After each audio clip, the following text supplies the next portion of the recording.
Hello बच्चों, इस video में आज मैं काफ़ी डिटेल में बात करने वाला हूं कि कौन से बच्चे फर्स्ट अटेम्प्ट में, कौन से बच्चे फ्लाइंग कलर्स से हम लोग कहते हैं कि वो डॉक्टर बनने के लिए एलिजिबल हैं, किनको डॉक्टर बनने जाना चाहिए, ट्राई करना चाहिए और कैसे आपकी प्रिपरेशन होनी चाहिए।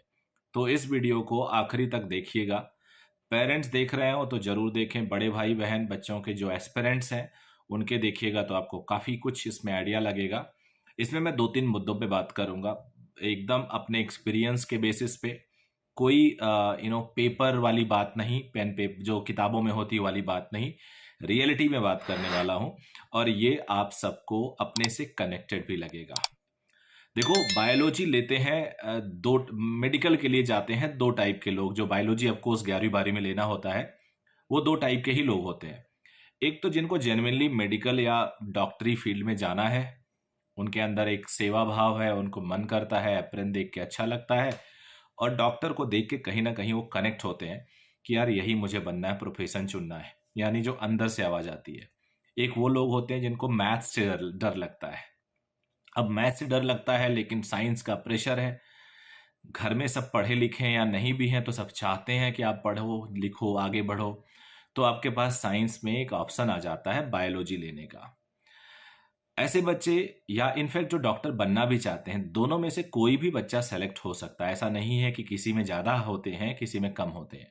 कई लोग दिल से डॉक्टर बनना चाहते हैं और कुछ बनना भी नहीं चाहते हैं, लेकिन उनकी परफॉर्मेंस, उनका प्रेजेंटेशन, उनका जो आउटकम होता है वो बहुत वीक होता है। तो काफ़ी हद तक ये डिपेंड करता है कि आपका आउटकम कैसा है। काफ़ी हद तक ये डिपेंड करता है कि आपका अप्रोच कैसा है। काफ़ी हद तक डिपेंड करता है कि आपका अपना सेल्फ मोटिवेशन कितना है। मैं बहुत सारे ऐसे बच्चों को जानता हूं जो आपसे बात करेंगे और आपको लगेगा यार कि बिल्कुल अब ये बच्चा टॉप करने वाला है अगले साल, लेकिन वो टाइम बाई करते हैं। टाइम बाई करने का मतलब होता है कि अपने पेरेंट्स से, आपसे, खुद से वो एक झूठी आश्वासन देते हैं और आश्वासन इतनी एक्टिंग करके देते हैं, इतनी कॉन्फिडेंस के साथ देते हैं कि आपको बिलीव करने के सिवा आपके पास कुछ ऑप्शन ऑप्शन ही नहीं हो। नंबर खराब आएगा, कुछ भी रीजन दे दिया, टेस्ट में मार्क्स का गड़बड़ आ गया, परफॉर्मेंस खराब चल रही है, कुछ भी रीजन दे दिया। बट कुछ इंडिकेशन होनी चाहिए, जो आपको उस इंडिकेशन से आपको पता लगना चाहिए कि इस बच्चे का या आपका खुद का सिलेक्शन हो सकता है या नहीं हो सकता।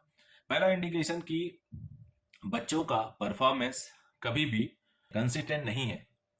कंसिस्टेंसी ना होना एक बड़ा रीजन है आपकी लापरवाही का।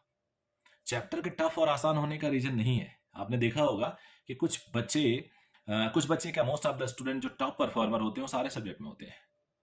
ऐसा नहीं होता कि फिजिक्स में 10 नंबर आए, बायोलॉजी में 120 आ जाए। फिजिक्स में 10 अगर आएगा तो बायोलॉजी में 50-60 आएगा, ऐसा हो सकता है। लेकिन याद रखिए, कंसिस्टेंसी ना होना एक क्लियर कट रीजन है, लेकिन फिर भी और भी रीजन बता देता हूं। बच्चा रेगुलर क्लास में नहीं जा रहा है, जाता है लेकिन रेगुलर नहीं जाता है। कोई एक लॉजिक हो गया, एक फिजिक्स की क्लास सिलेबस हो चुका है, नहीं जाएंगे, बट आप केमिस्ट्री और बायो तो नुकसान कर रहे हो, या वैसे वर्षा कोई और। साइंस हमेशा कनेक्टेड होता है, most of the time 99% time connected होता है। अगर आप एक क्लास छोड़ देते हो, उसके बाद अगली क्लास में जाते हो, तो यू शुड फील, आपके अंदर एक ऐसी बुरी फीलिंग आनी चाहिए, इतनी टेंशन आनी चाहिए, इतनी टफ, एक इतना गिल्ट होना चाहिए। और जब तक पिछला होमवर्क ना कर लो, पिछली क्लास में पढ़ाया गया है उसको, बिना उसको कंप्लीट किए आपको आगे जाना ही नहीं चाहिए, आप जा ही नहीं सकते। अगर ये सब आपकी फीलिंग नहीं आ रही है, आपको लग रहा है आप कूलली जा रहे हो, पेरेंट देख रहे हैं कि यार कल एब्सेंट हुआ, आज जा रहा है, फिर अगले दिन एब्सेंट हो गया, फिर जा रहा है, तो आप कभी भी सीरियस एस्पिरेंट हो ही नहीं सकते। देखो, ये आपको बुरा लगे या अच्छा लगे, सच्चाई तो सच्चाई है, आप सीरियस एस्पिरेंट्स हो ही नहीं सकते। लेकिन याद रखना कि आप अगर इन सब चीजों के बाद भी आपको लगता है कि आपका सिलेक्शन हो जाएगा, आप मोटिवेट हो कर रहे हो अपने आप को, तो ठीक है, सबको अपना हक है कुछ भी बोलने का। सिलेक्शन नहीं हो पाएगा। चलिए अब आ जाते हैं कुछ और हैबिट्स पे। पहली हैबिट होती है कि मैं कई बार कोचिंग इंस्टीट्यूट में देखता हूँ, बच्चा टेस्ट में चीटिंग करता है। पेरेंट को लगता है कि यार बच्चा पढ़ता तो है नहीं, इसके मार्क्स अच्छे आ जाते हैं। लेकिन पेरेंट्स को एक फीलिंग रहती है कि हमारा बच्चा स्कूल में भी एवरेज पढ़ता था लेकिन मार्क्स अच्छे आते थे। तो आपको तुरंत अपनी आंखें खोलनी होगी, ये स्कूल नहीं है, ये कंपटीशन है। बिना पढ़े बच्चे के मार्क्स अगर आ रहे हैं तो ये इम्पॉसिबल है।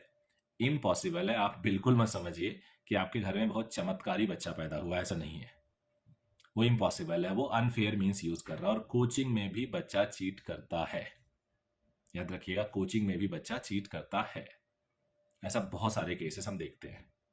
इन सारे पैरामीटर्स के साथ साथ आप अपने बच्चे के mobile habit, social media habit पे भी वॉच रखिए। मैं बिल्कुल नहीं बोल रहा हूं कि आप जेल बना दीजिए, लेकिन हर चीज की एक लिमिट होती है, हर चीज की एक डेफिनेट शेयर वैल्यू होती है। 24 घंटे टाइम है, अगर आप 1 घंटा पढ़ रहे हो और 1 घंटा सोशल मीडिया पे जा रहे हो तो ये आपकी एज नहीं है। बाद में कर सकते हो, आप अभी नहीं कर सकते।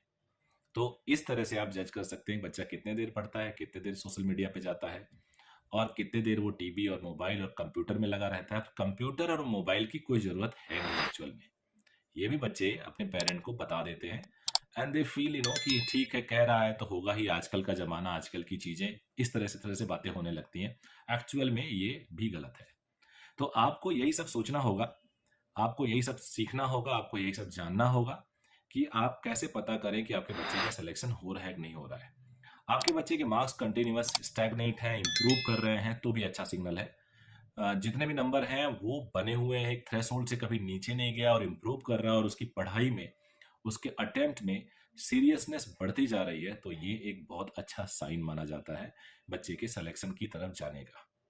अगर आपको लग रहा है कि फिजिक्स या कोई केमिस्ट्री या कोई सब्जेक्ट में बिल्कुल मार्क्स रुका पड़ा है, तो ये अच्छा साइन नहीं है और इससे दिक्कत आ सकती है बच्चे में। तो मुझे उम्मीद है कि ये सारी बातें आपको, आपके बच्चे के लिए आपको हेल्प करेगी। आप कमेंट करके बताइए और किस पे वीडियो चाहते हैं, तो मैं उस पर वीडियो बनाऊंगा। Thank you very much, bye bye, take care.